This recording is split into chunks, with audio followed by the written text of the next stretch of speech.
We're going to be getting black markets in this video. We might be getting mainframes in this video. Speaking of mainframes, stay tuned for tomorrow's video, 6 p.m. UK time. Set an alarm. I've recorded tomorrow's video. It is the best trade-up video I've ever done. I will ever do. Watch it. You will not want to miss it. But today, it's all about the new crate. So drop a like, subscribe down below, and let's get in and open 50 of these bad boys. That is 1,000 games worth of...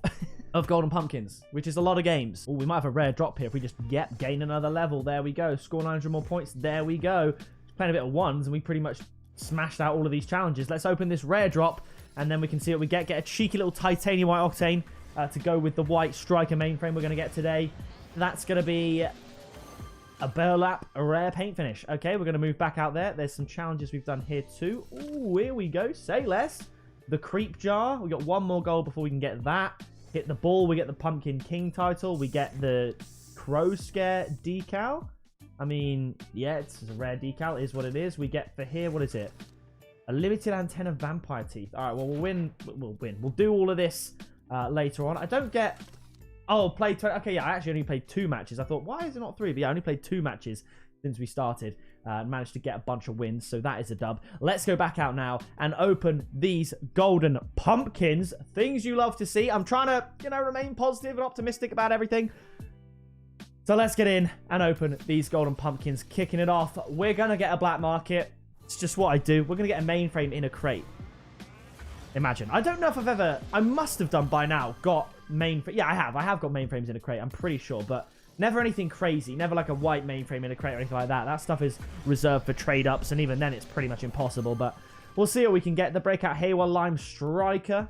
Not too bad. That is a boost. I don't know the series well enough right now to guess which one it could be. I would not have guessed the Tachyon Boost, to say the least. In my head, I had Hypernova based on how it sounded, but, it is what it is.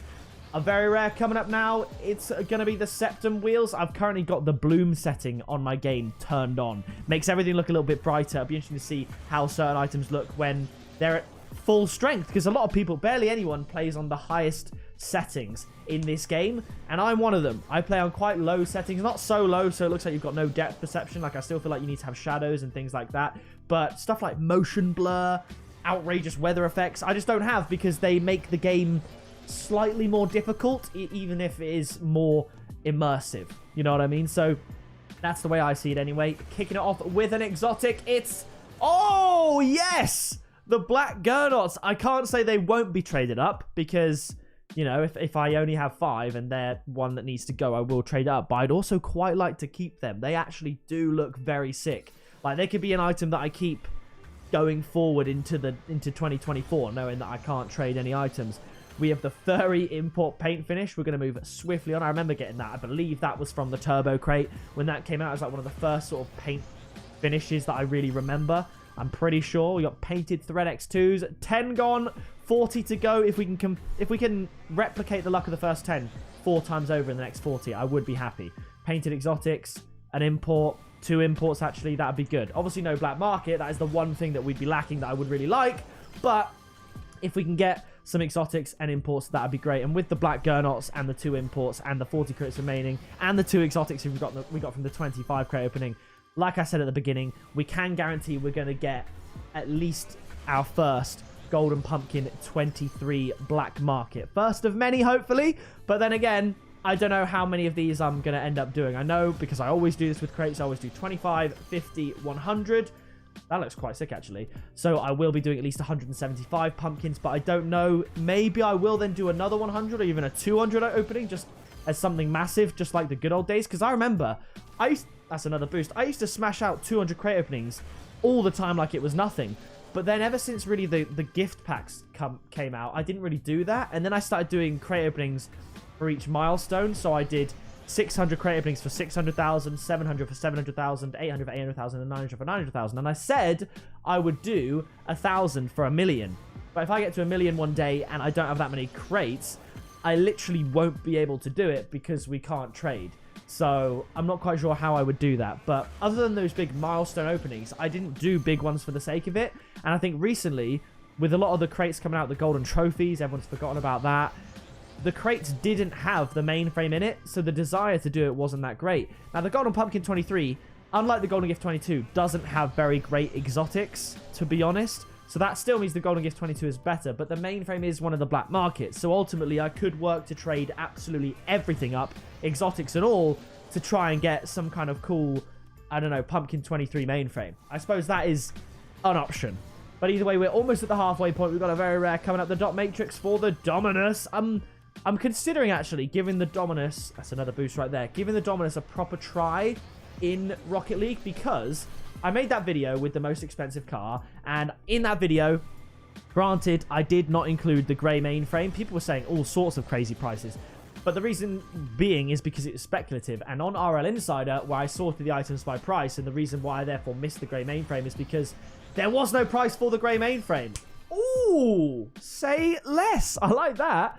There was no price for the grey mainframe on the website, so it didn't rank at the top, even though it was way more valuable. So again, I took an L on that video, and I'm pretty sure someone said there was also a trail that technically was worth more, but these are all very specific items. Like, it was worth more because it was glitched and wasn't supposed to be in the game. So it's the same with the grey mainframe. So the items I used in that video are the most expensive items in the game that are supposed to be in the game and tradable. You know what I mean? Like, grey mainframe wasn't supposed to exist. I think it was a burnt sienna trail of some description that was glitched and wasn't supposed to exist. Everything that's meant to be in the game, I'm pretty sure I got right with the most expensive car video. But in that video, I found myself playing really well with a Dominus. And in a ranked ones video coming up on the channel soon, there were certain moments. There was one moment in particular, one very moment that I remember very clearly, where I went for a flick and I just said, you know what I need? I didn't need to do anything different there. I could have done exactly the same, and that would have worked so much better if I was in a Dominus. So maybe, just maybe, I'll consider taking the Dominus into some games of Rocket League at some point soon. Whether or not I ever end up like maining it is a completely different story, and I don't think I would ever do that. It would be quite cool for sort of freestyling, flip presets, that sort of thing. Now that I'm at the level where I can hit flip presets, kind of, it might be worth me trying to go back to my very old series where I try and freestyle. I did it back in 2020. I think I did it in like 2018 as well. But if I could just play with someone and be like, right, we're going to go into casual twos and the goal is to score bangers. Let's try doing some freestyling like I did in that video years ago with Kazelux. I think I can actually score some bangers. I think I could. The only problem now is I'm good at positioning my car to get the flip preset, but because I haven't done it in free play or anything like that, it's only been in the very few chances that I get in game. The next thing I have to learn is how to maneuver my car and use the dodge after I get the flip preset, because obviously when you get a flip preset, typically your car's upside down, so everything is inverted as to how you have to move the stick. So I'm not used to, basically, the amount of times I flip the wrong way after getting a flip preset because I haven't inverted it, even though my car is typically more or less upside down, is crazy. So it's something I need to practice. But who knows? Because there's all sorts of series I can do, particularly going into 2024, that aren't trading related or require trading to do. And freestyling, Road 2 series, that sort of thing, funny moments, tournaments even, those are all series that I can do without trading. So I'm interested to see where that goes. And I hope you join me for the journey. So do subscribe down below. I don't know what I'll do in terms of crate openings. A lot of people are saying I should sort of hoard crates and hoard trade up material for when that day comes, so that even once trading is over, I can still make crate opening videos and trade up videos from my own inventory. But obviously, they do cost a lot of money, and up until this point I was using the Lolga sponsorship to fund these videos, and now I don't have that, at least for now. We might be able to work something out for the last month or so, but at the moment I don't have it, so therefore I can't really justify spending that much money. It's the same reason why basically no one left makes these videos, is because they cost a lot of money to make, and everyone is kind of priced out of doing it, and without the sponsorship, even I am kind of priced out of doing it. So that's where I stand. But I do think we're probably going to have to trade up at least the purple roulettes, maybe even the black Gurnots as well. But 75 crates in, we are yet to get a black market. So hopefully for the 100 opening, we will. So make sure you subscribe down below so you don't miss that. Let's get straight in to these trade ups. I don't know why they called them trade-ins. Trade ups just is so much better. And I have no interest in keeping any of these. I'll probably get some cool painted stuff that I won't even see that I can then check out later on. I don't know why that's doing that. So we'll move the mouse there. Bang! Dominus Dot Matrix, there we go. And I think, okay, we've got one more trade up after this. It's going to be all of you bad boys. All right, nice. Septums, get out of here. So that was 25 rares from 50 rares. So we had a 50% rare drop rate this opening versus a 60% last opening. And that averages out to 55%, which is the rare drop rate. So the bigger the sample size, the closer it becomes to that 55% rare, 28% very rare, 12% import, 4% exotic, and 1% black market ratio. Virtual wave regular. Okay, moving on. Libertine pink. Okay, moving on. Cyclone regular. That's just an L. Let's keep going. Finny, that looked like kind of burnt sienna. That's it. I think we are going to have to trade up a fair bit, but let's go back anyway. You're gone. Oh, it's orange. I thought it was burnt sienna. Bang! Raging wheels, and one more. Bang! Crimson Kalos, the Kralos, things you love to see. What can we do here? So, we're going to have to go you. Oh, Crimson Kalos or Black Gurnots. Or do I keep that for old time's sake? Because I bought Crimson Kalos wheels for 9,000 credits in today's currency. Back then, I do kind of like it. I've got a duplicate White Infinium. I'm not going to trade them. I'm not going to sell them. So let's trade that up. This is it. That's a Golden Moon 23 though.